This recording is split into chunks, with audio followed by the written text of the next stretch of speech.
Oh, watch! I want to be very clear about something. I did this not because I'm antagonistic to the troops and the 4,000 guardsmen that are operating outside of this base, Joint Forces Training Base Los Alamitos here in Orange County, California. That's where the 4,000 guardsmen are acting against, the interests of the people in LA every day.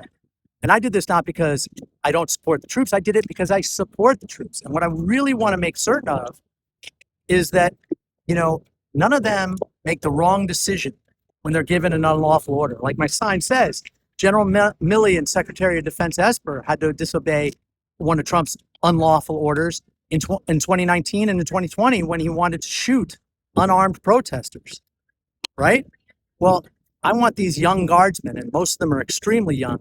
I want to fortify them with the courage, and I want them to be thinking about under what circumstances they will disobey an unlawful order. They have an obligation. They all know it.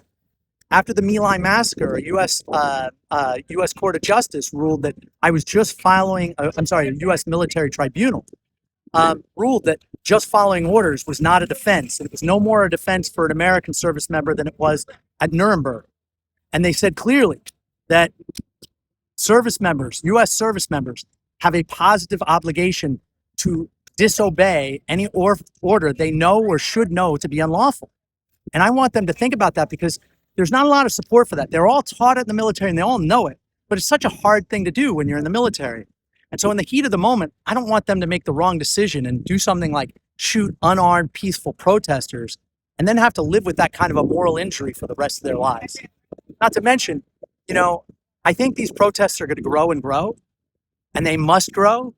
And when they'll grow exponentially is when this junta, this pretend administration, these shocking plutocrats and dictators, when they resort to nothing but naked violence against unarmed Americans, that's when these protests will explode.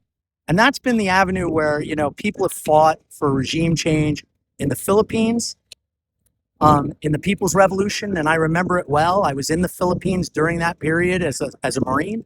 It's the way the Orange Revolution was won again in the Ukraine to make that country a democracy and westward looking. This is the way the wall came down in Germany. The troops and the institutions of state violence determined that they weren't going to act against the people. And that's ultimately, I think, what's going to lead us to victory, because in the end, these guardsmen aren't going to side against the American people. I don't believe it. Remember your oath! Remember